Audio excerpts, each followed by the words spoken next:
বন্ধুরা, আজকে ঘরোয়া এই রেমেডি যদি নিয়ম করে আপনি সেবন করেন তাহলে আপনার শরীর থেকে অন্তত বিভিন্ন ধরনের রোগ ধীরে ধীরে দূর হয়ে যাবে। এই রেমেডিটি বানানো যেমন সহজ, তেমনি এটি বহু ধরনের শারীরিক সমস্যার প্রতিকার করতে সাহায্য করে। আজকের ভিডিওতে আপনি জানতে পারবেন বিশেষ রেমেডি তৈরি করতে ঠিক কোন দুটি উপাদান আপনার লাগবে, কিভাবে তৈরি করবেন এবং ব্যবহার করবেন।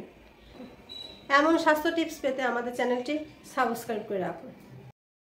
প্রথমত গোলমরিচের 7-8টি দানা মিহি গুঁড়ো করে নিতে হবে।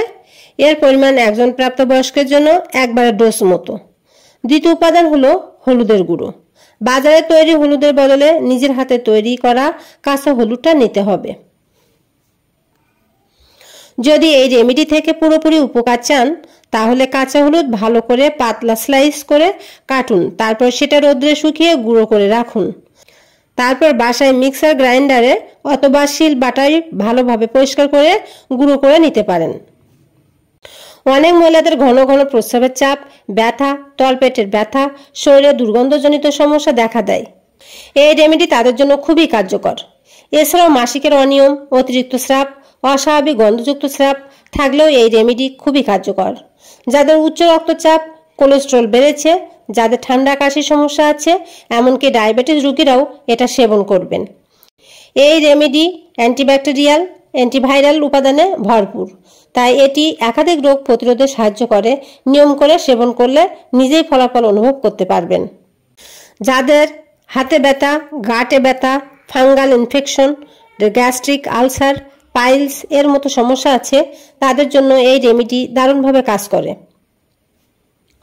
এর পদ্ধতিটা হলো 1 কাপ উষ্ণ গরম পানির মধ্যে 1 চামচ হলুদ গুঁড়ো ও পরিমাণ মতো গোলমরিচের গুঁড়ো ভালোভাবে মিশিয়ে নিতে হবে। এইভাবেই তৈরি হয়ে যাবে আজকের সম্পূর্ণ রেমেডি। খুবই সহজ। এই রেমেডি তাদের জন্যও কার্যকর যাদের শরীরে কোনো রকমের টিউমার বা অস্বাভাবিক গ্রোথ থাকে এবং আপনি সেটা অনুভব করতে পারেন, তাহলেও 1 থেকে 1.5 মাস এই রেমেডি সেবন করলে উপকার পাবেন। এই রেমেডি শরীরের অস্বাভাবিক কোষ বৃদ্ধির সম্ভাবনা কমিয়ে দেয়। দেখবেন একেবারে সাধারণ মনে হলেও এর উপকারিতা কিন্তু অবিশ্বাস্য। একবার সেবন করলে নিজেই বুঝতে পারবেন। হাড়ের ব্যথা, জয়েন্টের ব্যথা, বাতের ব্যথা থাকলেও এই রেমেডি আপনি খেতে পারেন। এবার জেনে নিন কিভাবে খাবেন। প্রত্যেকদিন রাতে খাবারের অন্তত 30 মিনিট পর, অর্থাৎ ঘুমানোর 30 মিনিট আগে এই রেমেডি খাবেন। রাতে এটা খেলে আপনার ঘুম হবে গভীর ও শান্তিময়। মানসিক চাপ, দুশ্চিন্তা, ক্লান্তি সবকিছু হালকা হয়ে যাবে। আজকের এই রেমেডিটি ভালো লাগলে একটা লাইক দিবেন, শেয়ার করবেন। ধন্যবাদ সবাইকে।